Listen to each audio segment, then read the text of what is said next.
আমার তো মনে হয় যে রোড ম্যাপ খুব স্পষ্ট রোড ম্যাপ দেওয়া হয়েছে, ঠিক না?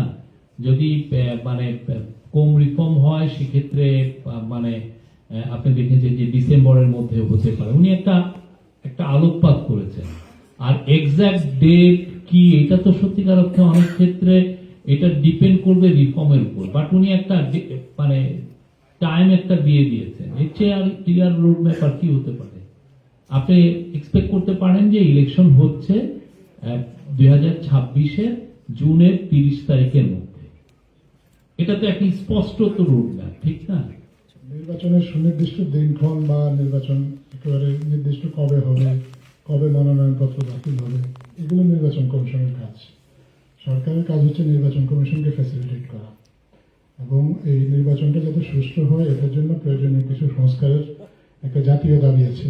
রাজনৈতিক দলগুলো থেকে, দেশের মানুষের পক্ষ থেকেও একটা দাবি আছে। এখন আমাদের যে জুলাই বিপ্লব, সেটার স্পিরিটটাও এটা যে আমাদের এর আগে আমাদের যে গণতান্ত্রিক যে প্রতিষ্ঠানগুলোকে পুরোপুরি ধ্বংস করে দেওয়া হয়েছিল, মানুষ দীর্ঘদিন ধরে ভোট দিতে পারেনি।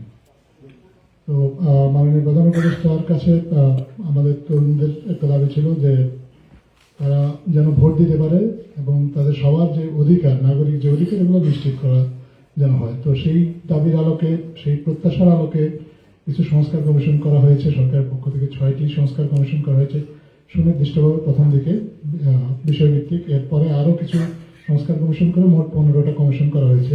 এই কমিশনের কয়েকটি কমিশন এর মধ্যে তাদের রিপোর্টও দিয়েছে, এবং বাকিগুলো আমরা আশা করছি যে খুব শিগগিরই সময় মতো রিপোর্টগুলো দিয়ে দেবে। তো এই রিপোর্টের পরে জাতীয় ঐক্যমত্য সৃষ্টির একটা উদ্যোগ নেওয়া হবে, এবং সেই লক্ষ্যে একটা ঐক্যমত্য কমিশন গঠন করারও প্রস্তাব মাননীয় প্রধান উপদেষ্টা ওনার ভাষণে দিয়েছেন, এবং উনি জানিয়েছেন সেই কমিশনটা আসলে কিভাবে কাজ করবে, ওনার নেতৃত্বে কিভাবে এই কমিশন জাতীয় ঐক্যমত্য সৃষ্টি করবে। তো জাতীয় ঐক্যমত্য যদি সংস্কারের বিষয়গুলোতে তৈরি হয়ে যায়, তাহলে নির্বাচনের দিনক্ষণও আসলে নির্বাচন কমিশন তখন হয়তোবা জানিয়ে দিতে পারবে। এছাড়া নির্বাচনের জন্য যে প্রস্তুতির বিষয় আছে, সেই প্রস্তুতির কাজ তো নির্বাচন কমিশন শুরু করে দিয়েছে, এবং তারা সময় মতো সময় সময় আপনাদেরকে সে বিষয়ে জানাচ্ছেও।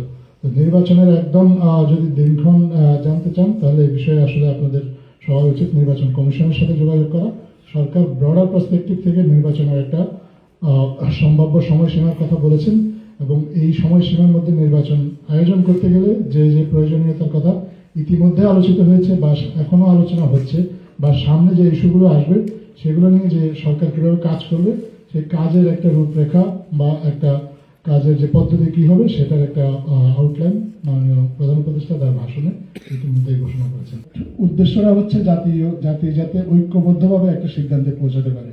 এই সিদ্ধান্তে পৌঁছানোর জন্য জাতির যারা স্টেক হোল্ডার আছে, সেখানে রাজনৈতিক দলগুলো আছে, সাধারণ জনসাধারণ আছে, ছাত্ররা আছে, সবার মতামত নিয়ে সম্মিলিতভাবে একটা সিদ্ধান্তে পৌঁছেই জাতির জন্য যেটা কল্যাণ হয়, সেই রকম একটা সিদ্ধান্ত সরকার গ্রহণ করবে।